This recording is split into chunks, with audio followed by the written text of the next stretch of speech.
Hello, darkness, my old friend. Everybody knows the iconic Simon and Garfunkel song. But do you know the amazing story behind the first line of the song, The Sounds of Silence? It's not about the darkness of the night.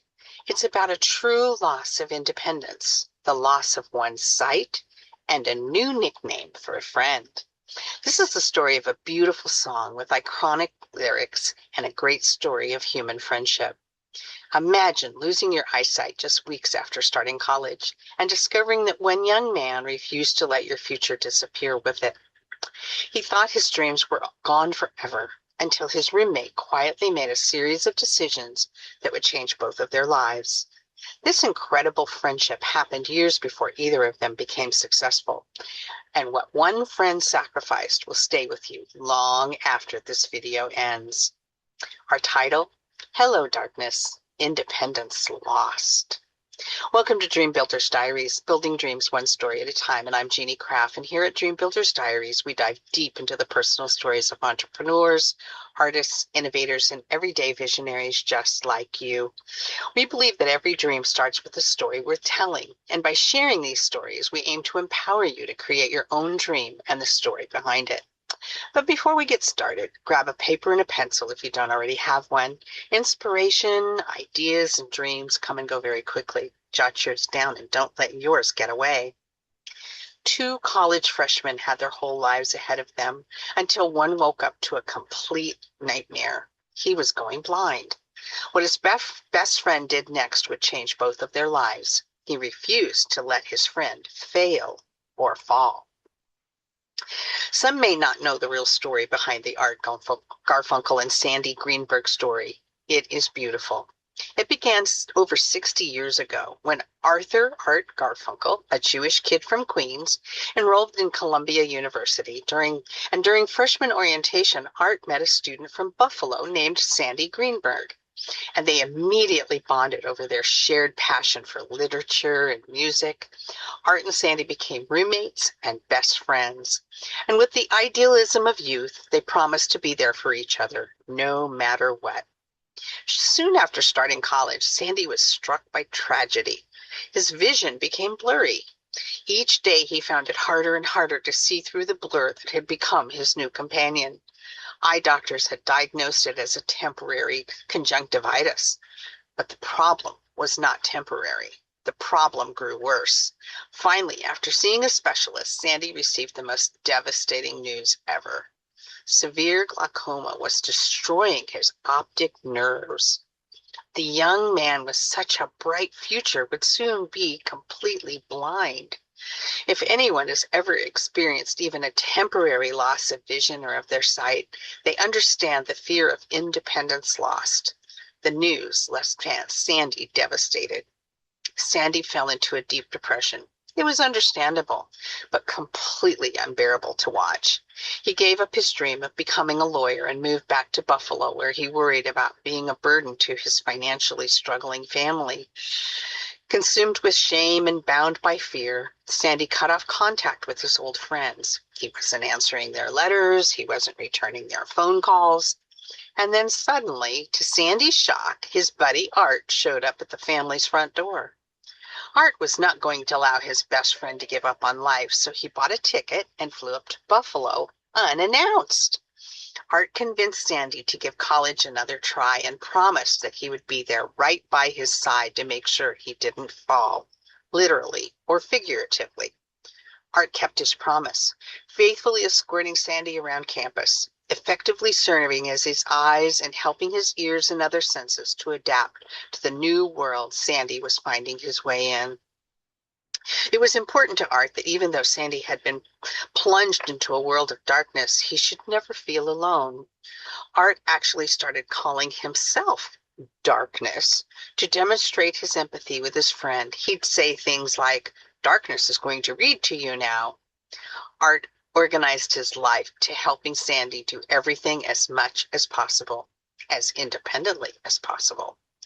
One day, Art was guiding Sandy through the crowded Grand Central Station when he suddenly said he had to go. Art left his friend alone and petrified. Sandy stumbled, he bumped into people, he fell, he cut a gash in his shin, and after a couple of hellish hours, Sandy finally got on the right subway train on his way home. After exiting the station at 116th Street, Sandy bumped into someone who quickly apologized, and Sandy immediately recognized Art's voice.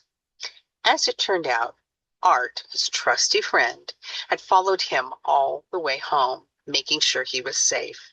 He was giving Sandy the priceless gift of independence. Sandy later said, quote, "That moment was the spark that caused me to live a completely different life, without fear, without doubt, for what I'm tremendously grateful to my friend." Unquote. Sandy graduated from Columbia and then earned a graduate degree at both Harvard and Oxford. He married his high school sweetheart and became an extremely successful entrepreneur and philanthropist. While at Oxford, Sandy got a call from Art. This time it was Art who was the one who needed some help. He'd formed a folk rock duo with his high school pal Simon, and they desperately needed $400 to record their first album. Sandy and his wife Sue had literally $404 in their bank account, but without hesitation, Sandy gave his old friend the money he needed. Art and Paul's first album, well, really wasn't that much of a success, but one of the songs, The Sounds of Silence, became a #1 hit a year later. The opening line echoed the way Sandy always greeted Art. "Hello, darkness, my old friend," he would say. Simon and Garfunkel went on to become one of the most beloved musical acts in history. The two Columbia graduates, each of whom added so much to the world in their own way, are still best friends. Art Garfunkel said that when he became friends with Sandy that first day of college, my real life emerged. I became a better guy in my own eyes, and I began to see who I was. Somebody who gives to a friend. Sandy describes himself as the luckiest man in the world.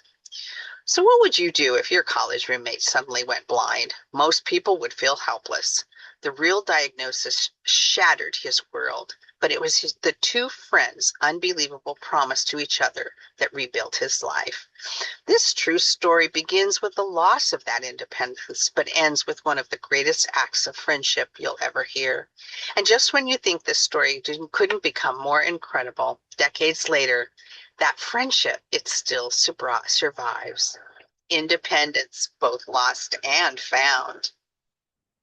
So, what to think about? What's your biggest takeaway from our diary today? And how does this diary relate to what you can learn about you and how you bring your life, your dream to life?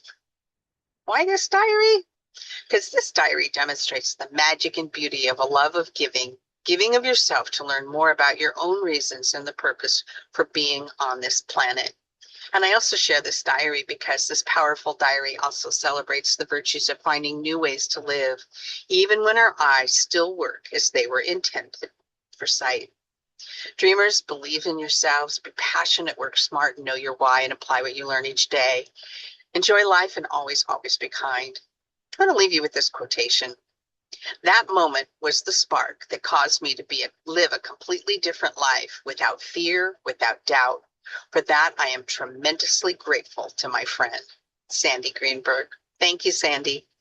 And thank you, Sandy, who wrote this in his memoir. His memoir is entitled, Hello, Darkness, My Old Friend, How Daring Dreams and Unyielding Friendship Turned One Man's Blindness into an Extraordinary Vision for Life.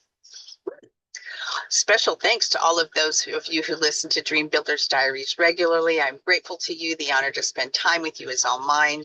Check out the other diaries in the Part 1, All About Me playlist section. If you don't have it yet, get your 90-day Dream Builders Diary by Jeannie Craft on Amazon. The link will be in the description. Like and share this diary and subscribe for more. Contact us to share your story. Thank you, and until next time, building dreams, one story at a time.